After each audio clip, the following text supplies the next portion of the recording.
All right, Hot Takes with Hot Idiots, episode 6, with myself and Ethan, and we have a guest this time, Lucas. Hey, gang. There we go. A lot of interaction already. Ethan, Yeah. the normal silence. I like to come in the strong silent type. I feel like I always say with Andrew and Ethan, and then it's just silence, never acknowledgement. Absolutely. But all right, well let's hop into it. We are behind a week. But before we hop into it, Andrew, I did have a comment from a concerned viewer that I think we need to address before we do anything. Okay. Specifically regarding you, and I don't mean to be hurtful, but I think the comment is pretty serious. And well, I don't take criticism well, but let's hear it. They said your takes are not nearly hot enough. They called it lukewarm takes. What? With Andrew and Ethan. They said he just follows the statistics, goes with what everybody else says. Wow. I massage. I go through all the data, all the numbers, to find the hot takes. That's where they originate from for me. I'm not saying I agree with them, but it is a complaint that was brought up. They said, Ethan, your takes are fire.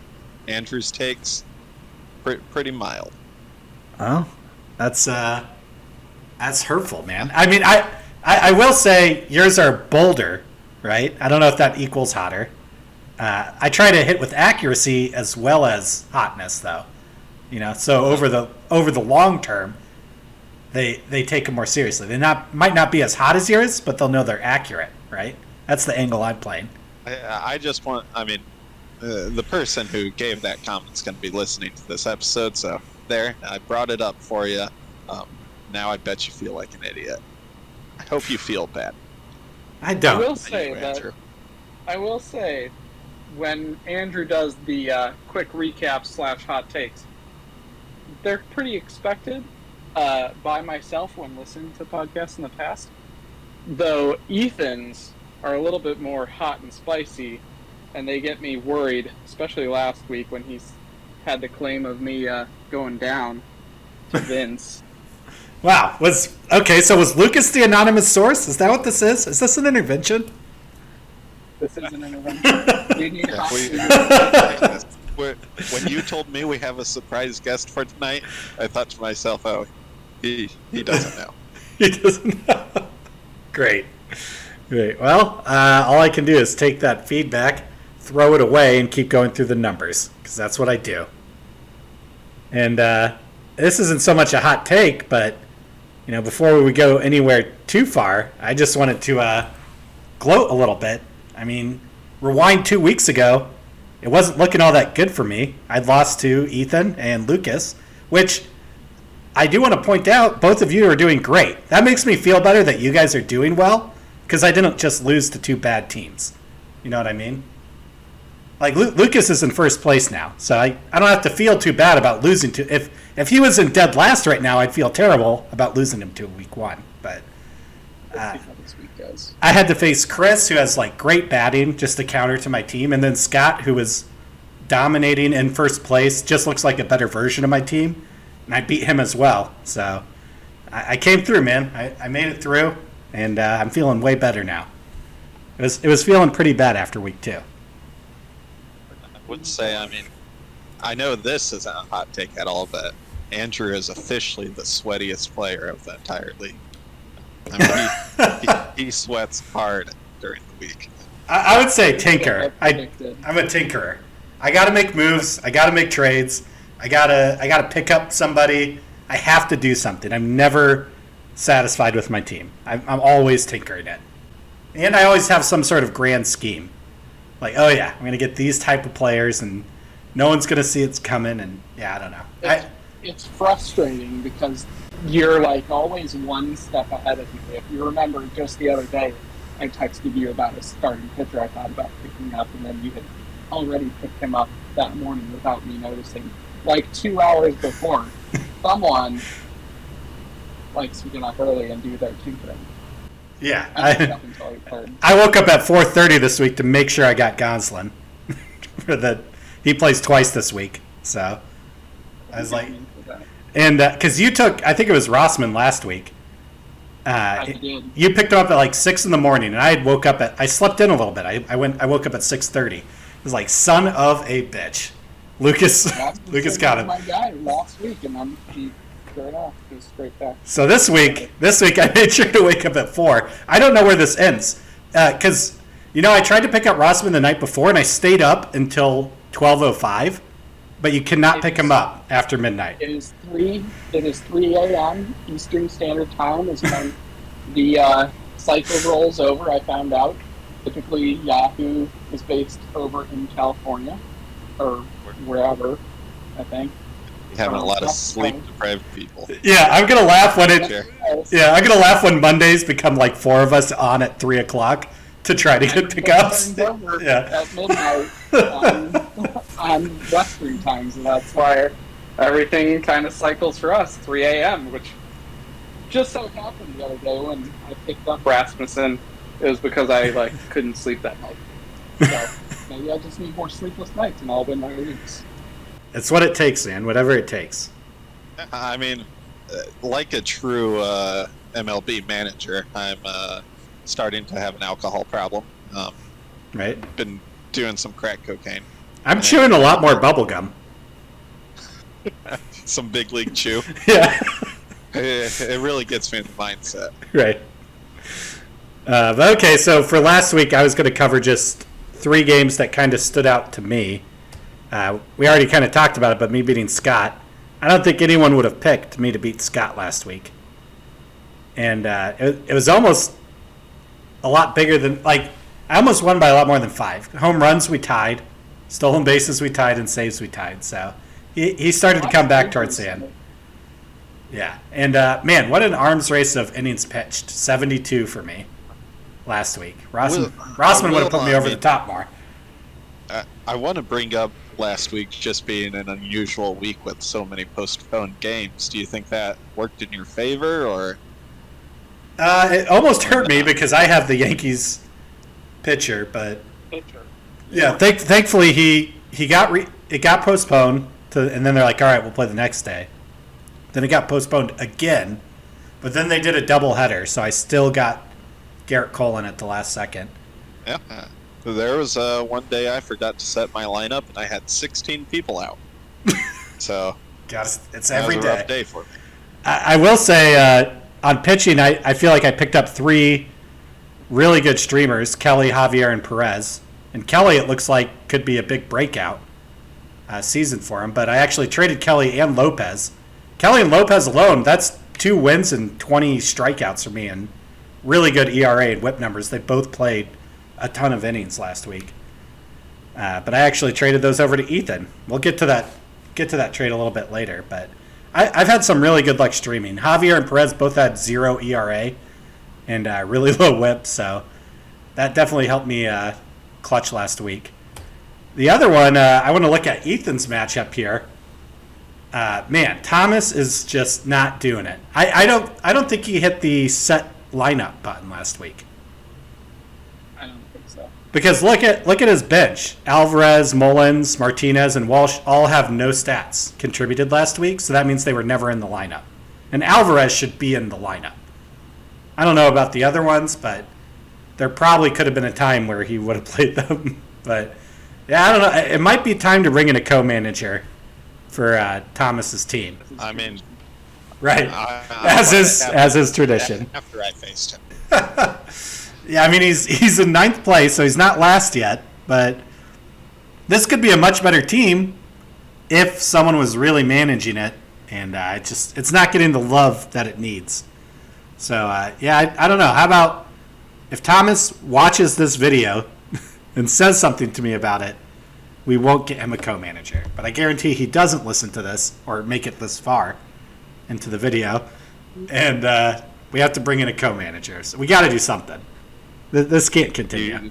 Do you have any ideas? Or yeah, Caleb Brondos said he would definitely do it. So that's one option. I hate to just let it go when everyone else is doing it except him. I feel like we should just have someone step in and maybe start taking over. So Ethan got lucky there. I can't believe how many strikeouts Thomas still got. Not even checking his lineup. 61. That's crazy. Yeah, that's a lot of strike. I mean, full honesty, I took an easy week. Like I said, I forgot to set my lineup one day and wasn't really looking into anything. So I could have maybe performed a little better, but that's a lot of strikeouts. Yeah, I mean, I still do the auto setup on Monday mornings, but then I still tinker with my team every day. But just in case I forget to mess with it one day, I count on the auto lineup to at least somewhat have helped me. But yeah, Thomas, we might be seeing change. That team name might change. It can't just be Thomas's rad team. It'll have to be. I have ace name. Right. Yes. Okay. Yeah. I kind of hope it just changes to Caleb's rad team. We'll see. And then the last one, since you're on the call with us, Lucas, I thought we would take a look at this matchup versus Aaron. It came down to the wire. You won by 1 RBI, 2 home runs, 2 runs. So pretty close. Everything else you've blown him out of the water. But yeah, really had me nervous with all those Yankees postponed games. Yeah. Not great for me. Not great. With the Mets postponed games. Obviously, kind of just absolutely doubling down on postponing all of my. Yeah, I put him in here. I put him in here. I don't know how reliant you actually are on Yankees, because Rizzo literally did nothing for you last week. He gave you a .105 batting average. LeMahieu gave you 1 stolen base. Judge and Stanton definitely did some work for you. But yeah, I don't know. You overall, like, for your week totals, I don't know. I think you're more diverse than you think you are in the batting. Man, another rough run for Aaron. Yeah, Aaron's getting I think Aaron's getting the shaft. Just bad luck. Unlucky. He had a ton of postponed games. If you look at your at bats, you had 243. He only had 215 last week, and you had 61 innings pitched. He had 50. I don't know if he had a lot of postpones or injuries or what, but I feel like he didn't have people out as much as he could have, maybe. But some of the interesting stats. This is need help on the batting. I think just in general, this is just a not me anymore. Mine's set now. I fixed it. It took me 2 weeks of realizing it was terrible, and then a couple more weeks of moving it around. But I'm feeling pretty good about my batting now. But yeah, so at bats by week. So each name here, I don't even know if you'll be able to see it on YouTube. Each name has a bunch of these bars next to it. The really big green bar that you see everywhere, that is just from week 1. It was a longer week, so that's why it's going to be a longer bar here. But yeah, I would say almost everyone has at least 200 at-bats, and no one really hits 250 at-bats. So that's been the trend so far in weeks 2, 3, 4. But an easier way to look at this, because this is a lot, is here's just the total, all 4 weeks added up for every team. And when I did this, 3 teams really stick out: Art, Nick, and Chris. Art and Chris make sense to me. I thought they both had really great batting teams, so I wasn't surprised to see they had so much more at bats. But Nick's was surprising to me to see. I think number 1 here, Nick. So I don't know. My mind was kind of blown. Nice graph. Yeah. I'd almost just take out week 1 in that first slide, because I think that was where I was learning. Maybe I'm going. Yeah, I mean, you're like in the middle of the road, though, it looks like there. Yeah, they got a solid, 25 to 30 on me. Yeah, and because I was shocked that you can't just look up at-bats or innings pitched for teams. I had to go through each matchup and just start writing them all down in Excel and then generate a graph, which I also did for innings pitched. And, yeah, I don't know. I was surprised by innings pitched as well. Since week 1, there's only been 3 teams that had 71 or more innings pitched in a week. That was me, Vince, and Scott. All had a week where we got over that threshold of 71. So Had a couple of those double start pitchers. I would say under 50 is bad, and I would say over 60 is a lot. That's kind of the feeling I have now. it's nice just to have a number in mind. Yeah, I don't know. Like, I see week 2, Lucas was under 40, which is kind of crazy to me. And so was Thomas. That's not too surprising to me. But again, this was insane. When I added them all up, I was like, I'm for sure. I've been streaming a lot. I'm going to be way at the top here. It's fucking Art, Nick, and Chris again. They better in every way. The 3 of them have just, I don't know if they've just been maximizing the amount of at-bats and innings pitched they can get, but the 3 of them are by far ahead of all of us. And I'm like middle of the road. I thought I'd be way ahead in this. And maybe as the whole season goes on, I will be. I don't know, but yeah, holy shit. Like, I guess the innings pitched for Nick makes a little more sense because I knew he had a ton of pitchers. But yeah, I think they're just rostering way more starting pitchers. And they're just getting a ton of innings each week. That doesn't mean their ERA's good or their WHIP's good. But yeah. I think that for the most part, if you look at, Art's team, he's got 2 relief pitchers. Mm-hmm. 2 really good ones, though. versus a lot of us are cultivating, 3 to 4 starting quote-unquote closers. Yeah, but for me, like, I have 1 guy on my bench and batting. And then, like, constantly holding as many starting pitchers as I can and starting, like, 5 relief pitchers every day, 4 or 5 if I can. I think that's the difference. I only have 2 relief pitchers. Yeah. And I'm still down there. Yeah, I'm starting so many. Streaming them. It's a matter of streaming. I think Art and Chris and Nick are just not afraid to let some of their pitchers go on the waiver wire, stream the ones who are starting. I think that they use the majority of their moves in a week on pitching. Yeah, I don't know. Those days. Not all pitchers are equal either. Like Kelly, who I just traded to Ethan, he started 8.1 innings last week on his last start, which a lot of them are only going like 4 to 6 innings.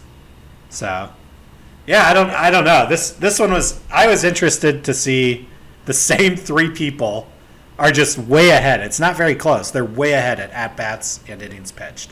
I thought that was pretty interesting. It's an interesting question because you look at these starting pitchers, and I would guess that if you don't care about wins as much, you can. Well, I would argue if you're starting 10 starting pitchers for someone else who's only starting 4, that's more opportunities for wins.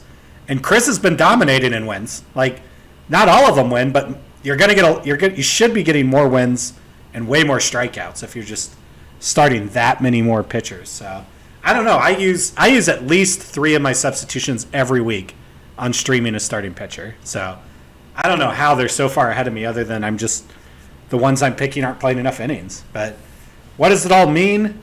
I don't know. Maybe nothing. Yahoo doesn't even bother to track it, so I don't know how really important it is. It's not like you get points for innings pitched or at-bats, but I don't know. I just wanted to look at it because I was really curious about it, so I spent a lot of time just collecting those numbers for us. And since I already have the graphs set up on Excel, I'm just going to continue to track it. Weird stats that I found. So if you look at my saves and home runs as a category, right? Mm-hmm. I'm 2 wins, 0 losses, and 6 ties. So I cannot get over the hump on home runs and saves. I keep getting ties there. It is driving me nuts. I want more saves so badly. And then the other thing... They're just so hard to come by, though. I know, but I'm starting lots of... guys, honestly, the ones I had, they're just not winning their games, so they don't get a save opportunity. You just have the eyes by a long shot. So I don't really know what you're doing, Andrew, but... everybody else is sitting around like 1 to 4 ties. You're at 9. I know, I'm at 9, and 6 of them are from saves and home runs. I just keep tying on those, so I haven't lost yet, at least, on them. And then the other one, Nick had so many at-bats. So you'd be like, wow, he must be dominating and batting. But if you look at runs, RBI, home runs, and averages, all put into one score, he's 2 wins and 14 losses. So I guess there's, just because you have a lot of at-bats doesn't mean you're going to win at-bats. because he had way more. He was the number one at-bats in the whole league, but he's 2-14 on everything but stolen bases. He's doing well in stolen bases. I think in the standings, he's in 8th right now, 16-22. So he's getting a lot of those winnings in pitching. Yeah, and I feel like every week I find something to complain about with Nick's team. And yeah, no, I think he is doing a really good job, and he's made really good pickups. And there's been a few times where he picked someone up who I was really hoping to pick up. So I think he's doing a good job with his team. He has not found an answer on batting yet. Even though he's had a lot of at-bats, he clearly hasn't found the right guys yet. And then the other big thing before we get into the matchups, we had a really big trade. I think it was like the biggest trade so far. I guess I haven't been paying super close attention to all the trades. Yeah, we've kind of realized this is probably the biggest we've had. It seemed really big. And you know what? I actually took it to the CBS Facebook group, and people will post their trades all the time. I posted like, look at this great trade I got. I ripped them off. And a lot of people told me they liked the Lopez Kelly side of it. No one really said that I came way ahead. Everyone seemed to say it was fair or side with the Lopez Kelly. I don't know if you've looked at it, but Springer's not been playing a lot of games. Hasn't been starting a lot of games. That was the main reason I let him go. Seems like every other day he's not in a game. Yeah, I mean, the Blue Jays are really particular. Some of the teams I've noticed do this where they're like, I'm not going to let my righty go against a lefty pitcher or what. You know what I mean? They won't start every game depending on the pitcher, but even not starting a lot of games, 6 home runs, 16 RBIs. That's what I needed. My team is terrible at RBIs, and I'm dead last in average, and George Springer gives me both of those. So I was really happy with it. I do think Lopez is good, though. I've really liked watching Lopez so far this year. Merrill Kelly, I just don't believe in the breakout. He looks like the dude from There's Something About Mary who breaks out in hives. You know the actor I'm talking about, or is this beyond both of you? No, I got you. And, he's not young. I was thinking of him as like some young upcomer, Merrill Kelly, because I don't know baseball so well. I saw he was born in 88. And it's like, I think he's just starting out really hot. Maybe something's changed this late in his career. But I don't know. I'm betting against it. I will say, I mean, speaking about trades, Lucas just swings and misses hard with the trades he offers. I don't understand what's going through his mind. He looks like a fool, and he should feel like a fool. Which trade in particular? I forget who he offered me, but he tried to get Jazz. Jazz is my boy. I'm never giving up Jazz. I found that out after from Andrew that Jazz is your boy. So I apologize for I mean, with a name like Jazz? Yeah, I told Lucas, I was like, Jazz Chisholm might be the only batter Ethan knows by name in MLB. I was like, there's no fucking way he's going to trade you Jazz Chisholm. But, you're always willing. I'm playing around with the idea of Chris Bassett for Jazz Chisholm, but I don't know that that's even. I'm not taking Bassett. Everybody's always recommending it. I think it's stupid. I told him to draft Chris. Yeah, I told him he should draft Chris Bassett. This was before the draft, just because obviously the name, even though he spells it different.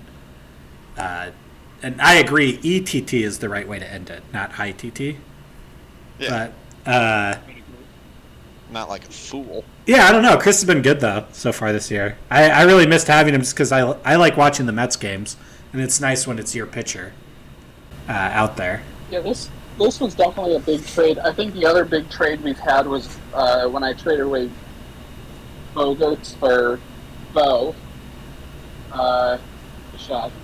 That was probably another kind of high-end trade that we've had. Mm-hmm. Has not worked out for me too well. Although Xander's coming back down to earth as well. So we'll see if that evens out in the end. Obviously, Yeah, I mean, balls. I needed help on pitching though, or batting. I mean, after week 2, I was 10th in 3 categories in batting and 9th in another. So I really needed help. I got Yelich. I found Ward on free agency, and now I got Springer. I feel like this we'll find out this week, help me a lot. I will miss Pablo Lopez. Merrill Kelly meant nothing to me. He's just really hot right now. I will miss Pablo Lopez on my team because he's been a lot of fun to watch. I liked watching him. Here, I mean, I do have to apologize to Lucas. I accused him of backing out of the trade that he proposed to me, and I accepted.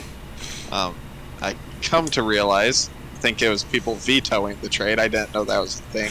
Yeah. And I'm kind of sad that's gone now because I would have vetoed every single trade.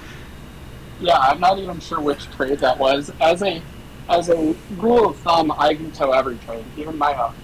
I don't want to be taking advantage of other people. If the board is against me, I want to ensure that justice is done. So. Yeah, if you go through, you can see that I have literally vetoed every trade that came up. There's just my little veto next to it. I was vetoing. I was trying to figure out. That was vetoed down. I'm curious. The one that actually got vetoed down was off a mistake I made. I don't know if this is controversial. I got an offer for Bard, and it was just for, I think, the LA Dodgers third baseman, Turner. And you can write responses when you veto a trade, or when you say no to a trade, right? So I think I was trying to write something I thought was funny, like, if I trade Bard, who will sing my song when I die, or something like that. But instead of hitting the X, I hit the green, as in to send the post, which was accepting the trade. So it was a mistake. But instead of using commissioner powers to cancel it, I wanted to see how many vetoes it took to actually veto the trade, to actually make it not go through. And the answer is 4. It took 4 votes, which is so weird to me. In a 10-man league, it only takes 4 votes. Yeah. To veto a trade, which is wild. We've since changed the rule because it took 3 days for a trade to go through, which was a long time. And no one seemed to mind if I just changed it to 24 hours. So it's now, once I approve it, 24 hours later, they'll be on your. I'm just wondering if we're going to see a rash of incoming vetoes coming from the commissioner. No. So he's going to be saying, ooh, I'm facing him next week. I don't want him to get those players. No. So my rule is I don't think any trade should be vetoed on fairness. Meaning this guy's ripping this guy off, it should be vetoed. I'm to an extreme. You never know how things are going to work out. No one knows how things are going to work out. The guy you thought was a great deal might get injured tomorrow, and something's better than who knows. So I don't really ever veto based on fairness. I would only veto a trade that was an act, like the one I did. I didn't mean to accept. It's not like I waited 2 days later. Literally 10 seconds after accepted, I had posted in the chat hey, I didn't mean to accept that trade. That was a mistake. But yeah, I would put something to a vote if requested by the league. So if Aaron traded Chris a bunch of stuff and people thought it was cheating, and Nick said, hey, I think that trade's BS, I think it should go to a vote, and then someone like Ethan said, yeah, I agree, I would put it up to a vote then. And if it was 6 against it, then I would veto it. But I won't ever just willy-nilly veto something for the fun of it. I'm on the record now saying that. Let's look at this week's matchups. We got to pick these games, man. The first one is myself versus Vince. I'm in 5th. He's in 7th. I'm hoping to win this one. This one would feel good to win, to me. I mean, Vince isn't the power player that I thought he was going to be coming in. Right? He started off slow. I feel like he could turn it around any week now. And I don't want that to be this week because I want to beat him. It would feel nice to beat him. So he's taking an early lead. Out final score? Yeah, I mean, if there's any player you wanted to point out, or who cares about players? Hopefully Springer comes through for me this Matt week. Chapman was a little bit. I was actually looking at getting him because I don't have a straight-up third baseman. And I'm actually really worried on pitching now that I got rid of Pablo and Kelly. Hopefully I have enough firepower to bring Vince down. He does have Acuna, which I will say may be the most loved player in the Yahoo Sports comments section. I don't know why everybody loves him, but any comment section I go in, somebody's talking about Acuna. Yeah, well... These guys are a little bit interesting. I think that Will Smith, he's probably going to have out for a little while. I just heard today that he might be dealing with some temporal soreness, so it sounds like he may be potentially headed to the IR. Pectoral discomfort. Yeah, I don't know if he wastes time picking up another catcher. It's a real. And I did over this past week only because it's such a crappy position to try and fill. You just look for someone who at least hits the ball once in a while. That's why I took Perez in the third, man. I didn't want to have to think about it, but even Perez is kind of. I mean, he already has 5 home runs. I shouldn't complain about a catcher that's hitting over 200, 5 home runs, 10 runs, 10 RBIs. So maybe I should just be happy that I'm getting anything out of catcher. Suzuki's cooling down a little bit. I felt like I should have picked up Suzuki. I had texted articles to Vince about Suzuki and how he's going to be so good, and then I never added him. So he started out pretty hot, but he's kind of cooled down recently, and I don't know. I'm hoping with Springer, the addition of Springer, I can come ahead this week. And I'm mainly just worried about pitching because Vince has a lot of pitchers also. So I gotta be on top of it. I'm calling it, it's a classic 5-5 scenario. At least no draws then. I think it's kind of ballsy not to call any draws for me. I called it last week and I was wrong, but I doubled down this week. 4-4-2? It's going to be a 5-5. 5-5. I'd be happy to just not have a draw one week. Man, it's been a slow start for me, and it's been a nice run the last couple of weeks, but I think I had a little bit of luck. I'm actually going to pick myself to lose this. I'll say I win 3 categories. Vince wins 5, and we have 2 draws, probably in saves and stolen bases. Yeah, I'm going to go ahead and say probably 6 in favor of Vince. I'll agree with you. I think you're going to get 3 categories. You're probably going to get a couple of batting categories with how your players are playing. And then 1 tie, probably somewhere either in category or in the batting categories. Stolen bases, potentially. Man, unanimous. I was just being humble, but you two are picking against me also? It's crazy. Yeah, I didn't pick against you. That's true. It's a draw. The other one, this is probably the big matchup of the week. Number 1 versus number 3. Lucas versus Art. I would call it new school versus old school. Mm-hmm. Art, so the master. Art's been, losing weeks, but he's still picking up enough categories to be up there. So Art's playing the long game. He's not playing week to week. He is. People who drafted, when we first drafted, I'm like, who is this guy? Why did he pick him up? Oh, because he wins in categories. That's literally Art is playing the way that you should be playing, and that is pick up guys who are going to win you categories that you need. And then it looks like he's doing the stream the rest of the pitchers as you go. It seems like he's got 2 pitchers every single day ready to pitch. Yeah, and I was going to say Aaron, who's in last, is only 5 wins away from jumping up 5 spots. So it's still so early in the season that it's a close game. Any one big week right now is enough to totally change the standings. That'll change over time, but as of right now, I just think it's pretty easy to fly up the. I was in 10th just a few weeks ago, so things change quickly. So Art versus Lucas. Who do you have winning that? I'll go ahead and predict. I'm going to lose this week badly.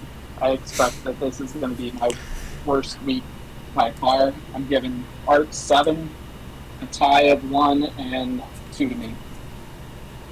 I'll go against Lucas. I mean, with his claim right there, I think Lucas wins this week. I think same thing happens. Where Art he doesn't win the week, but he still picks up enough categories to be at the top. So I'm giving it 6-4 in Lucas's favor. No ties again. I'm going to go 6-4 Art's favor. I think he comes ahead in batting on all 5 categories. Well, you know what? Stolen bases, though. He's dead last. Man, this is tough. But I think he wins saves. It's close. This is a really close matchup. I will say Art does have Vladdy, who is my favorite player. He's quickly becoming one of mine too. He was going to be my number 1 draft pick, which unfortunately wasn't able to snag him. But what a player, almost as good as Jazz. I didn't want to be a big homer, so I didn't take Lindor and Pete Alonso. I wish I had, because they're both doing great, and I would have enjoyed watching them on the Mets games every day. So, I don't know. Pete Alonso has really been lights out. Have you watched the John Boy video of him saying he's a big tough man? We'll have to link that. It's worth the watch. There was a big dugout, and he gets pulled away by some random coach guy, and they were asking him about it. He's like, I could have beat him up if I wanted to. I'm a big, strong guy. And he says a lot of other stuff, but he mentions that he's a big, strong guy 3 times in the course of 30 seconds. So it was just funny to me. Pete Alonso, the polar bear. I understand because I'm a big guy, I'm a big, strong guy, and obviously the manager wants to have protection for his team and his staff, and I totally get it. And for me, I'm a big, strong guy. They don't know my temper. They don't know what I could do. I mean, if I wanted to put someone in the hospital, I easily could, but I was just out there trying to protect my guys. Going back to big guys, Vlad, he looks like he's a big boy, dude. Lineman. He's thick. He's a big boy. Yeah, he's thick. That's why. That's one of my favorite things about baseball is. There's room for the big boys. There's room for the big boys. Yeah, and he plays first base. I mean, I guess you don't have to move around too much at first base, but you got to make a lot of hard catches. A lot of pressure on first base. Yeah, no, Vlad's great. I didn't know what you were talking about pre-draft when you were like, I'm going to take Vlad 2nd overall. I don't care. I was like, yeah, that's crazy. And now I see the wisdom in it. Vlad is great. So, all right, that's we got all the picks there. All the Vlad talk. Ethan versus Nick. I feel like Nick's just had so much bad luck. I feel like he's trying hard. Well, if you look at the current score right now, it's in his favor quite a bit. I did not have a single pitcher pitch yesterday. So, so that'll change though. He's only had 1 pitcher pitch. So, yeah. I mean, I imagine he'll have lots of pitchers pitched, considering how high he is in the totals innings pitched, right? He's got some powerhouses up pitching too. Giolito playing today against Cleveland. That'll be a tough matchup. Ooh, I see Jazz Chisholm's out today. Yeah, I don't take him out even if he's not playing, because he's my boy. He deserves a spot every single day. You have Crawford sitting here. He could play in his place. No. Or Escobar. Uh-uh. And your catcher's out too. Yeah. Ruiz has been having problems. It might be better that he doesn't play. Soon. Hey, honestly, I mean, I should pick up another catcher. It just seems like a waste of a set. I mean, honestly, I feel like all the catchers are playing, other than 2 or 3 catchers. I feel like they're all terrible and they just hurt your average and don't get you anything. Yeah. Why even have one? It's 100%, if I'm comparing it to fantasy football, tight ends. There's a few guys on top, and everyone else is just totally trash. I think that spot is better just utilized as a utility spot, if I'm honest, for next year. Nah, I got Perez, so I like to watch everyone else suffer. Got my boy. I will say, Castillo's off IL this week. I didn't know if he was going to play yesterday, so I didn't put him in. But he's I'm hopeful for him. Yeah, you both have a lot of pitchers, so I'm curious how this ends up with you guys. He has your Aaron Nola that you dropped. That's one of those people that he picked up that I really wanted. I was so sad I didn't get him. I would say that this match is where Ethan is going to go in favor of Nick. I think it's going to be 6-4. I think you're going to catch up on batting. I just don't know if you can keep up with Giolito, Nola, Gilbert, Luzardo, Clevenger, Kopech. It's just. Well, I mean, I do have Mikolas, though. I fucking love Mikolas. Can you really say anything bad about Mikolas? And you got the power of Kelly and Pablo. I'm actually saying that Ethan keeps up in pitching because of the great trade he just made. And I can't pick Nick to win, but I can't pick Ethan to lose. So I'm going 4-4-2. Final answer. I mean, I want to give Nick some wins because I don't think he deserves to be in 10th place. He's an 8th. No, he's an 8th. Yeah. I'm sorry. Never mind. I'm not giving him any wins. It's places where he belongs. 10-0. 10-0. All right. The battle. I'm excited for the first. Before we move on, who's gonna have the first 10-0 of the season? Thomas, maybe next week. So whoever plays Thomas next week. No, man. I don't know. Scott came close. We had a couple of 8 wins, right? Uh-huh. Yeah, I don't know. It's always just those saves and stolen bases. Those are close pretty much every week, at least in my experiences. I'm so sad I lost Mondesi. If you guys want hot takes, I'll say this.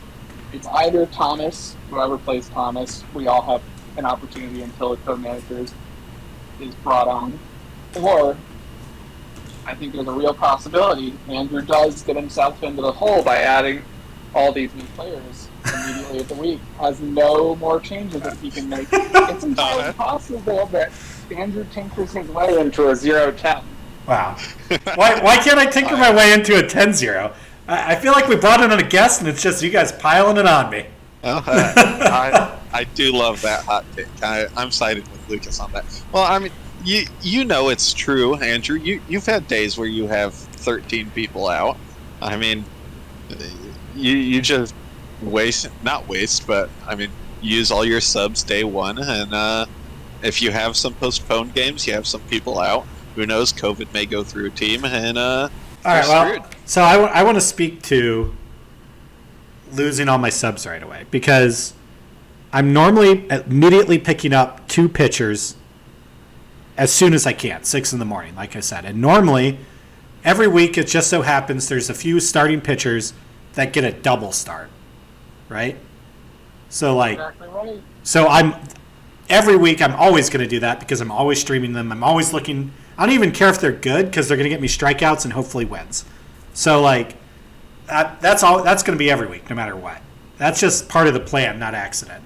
And then as far as free agency pickups, I mean, I didn't get Aaron Nola because I didn't save one of my pickups. So I am trying to be smarter about saving some of my substitutions. But I started off so bad at batting. Like I said, it was after week 2, I was 10th in 3 and 9th in another category. I had to just start picking up new guys to figure out batting. So I don't know. I think other than week 1, I think I've been pretty good about my substitutions. Maybe week 2 I did too much adjusting, but Week 1 was hard for us all, I think, getting used to. I made so many stupid moves week 1. Oh my god. I mean, using all my subs within like 3 days, and there's, what, 15 days Yeah. to play? Yeah, I didn't realize how fucking long, how much of an eternity it was going to be. And I did really stupid things. Like, I picked up McGill. He did great. Then I dropped him for Sonny Gray. And then I picked back up Miguel. And then, That was a close one. Yeah, I don't know. I made a lot of stupid substitutions, so a lot of regret there. But I don't know. All you can do is learn from it. But I would rather be the team known for using up all my subs than the team that doesn't do anything, a.k.a. Thomas's team. Which I don't even... It's true, but I respect he's not in 10th with his 2 moves. I think he will be after this week. We can jump ahead to the Thomas first. Oh, Scott? Actually, that is probably going to be the 10-0. Yeah. I was going to say, Scott's been on... Didn't realize that's who's playing Thomas? Yeah. So Almost guaranteed. I'm expecting Thomas to win maybe at most 2 categories this week. And Scott to just completely steamroll him and retake first place.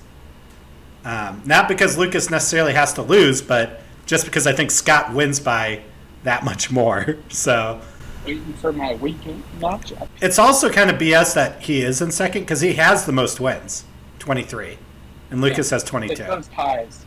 Yeah. Those ties that make the difference. Yeah, how the loss and ties are weighted. So, yeah, I think here's my hot take about who gets the first 10 wins, though, since I got to make him extra spicy now. I'm going to say Thomas somehow walks away with the 10-win week. Well, There's hot takes, and then there's just spoiled takes. And I'd call that a spoiled take. It's going to be... yes, I'm bored in here. It's going to be when Caleb takes over Thomas's team, because I think it's actually a good team. So I'm going to pick the team no one else picked. I would agree. It is a pretty good team.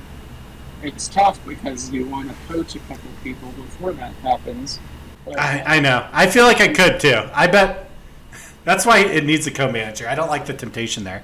I feel like Thomas would trade me anyone I asked him for. That temptation's always sitting there. So, no, we got to get a co-manager in there. And then my second favorite game of the week, Aaron versus Chris. I feel like they're both feeling desperate right now. Aaron's in last place. Chris came off that crushing defeat from me 2 weeks ago. Aaron has just been crazy unlucky on some things. Well, he's winning right now 7-3. Having Zach Wheeler hit the COVID-19 list is not great. Wainwright team list looks great. At least he could have also had Flaherty. I told him Snell and Flaherty and Wheeler were just not going to be reliable at all this year. That's why I was so low on his team when I did the draft review. Because I definitely just did not trust those people. He also has an injured catcher. I feel like this is just a theme. Every matchup has somebody with a catcher who's not even playing for one reason or another.